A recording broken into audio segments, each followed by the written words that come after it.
Hey adventurers, today is going to be another book review. This is going to be for Louise de la Vallière by Alexandre Dumas. This is the fourth book in the D'Artagnan romances, or kind of part 2 of the third book, because the third book is usually the one that's split into 3 parts, and then, or that being the Vicomte de Bragelonne, Louise de la Vallière, and then the Man in the Iron Mask. So Louise de la Vallière is kind of that center section of that last main story arc.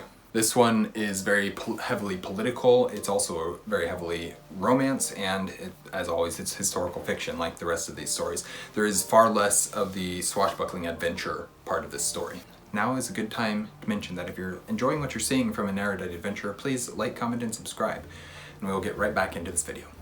So, Louise de la Vallière is the fourth part, as I mentioned, of the D'Artagnan romances, and while it's still a solid story, it is definitely my least favorite part of the series.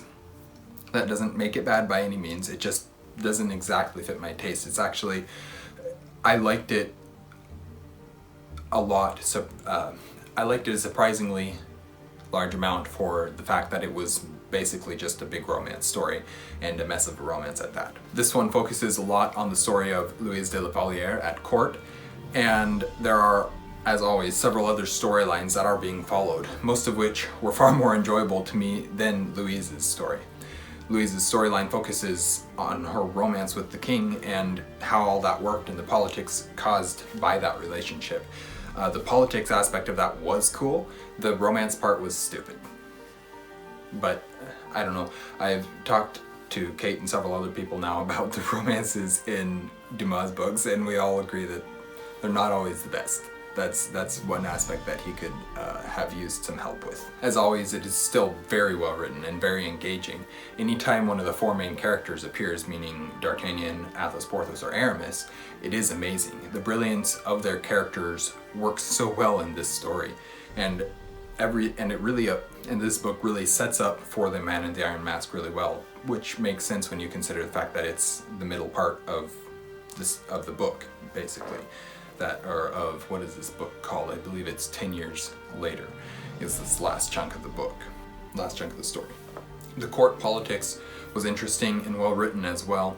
It was literally just the lack of swashbuckling adventure in this one part that brings my enjoyment down, while the mixture of the lack of swashbuckling adventure and the heavy focus on the romance. Still though, when you remember that it is, as I've mentioned several times now, the middle part of a book, it works well enough and informs the rest of the story. The ending though, and what happens with various relationships there, is very well done. It definitely sets up for this last part well.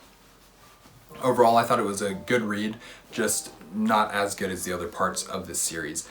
And I don't know if that's a unpopular opinion or not, but I kind of think that I'm not in the minority on that with that opinion. I think that most people do agree that this is probably not his best part. I guess I'll phrase it that way.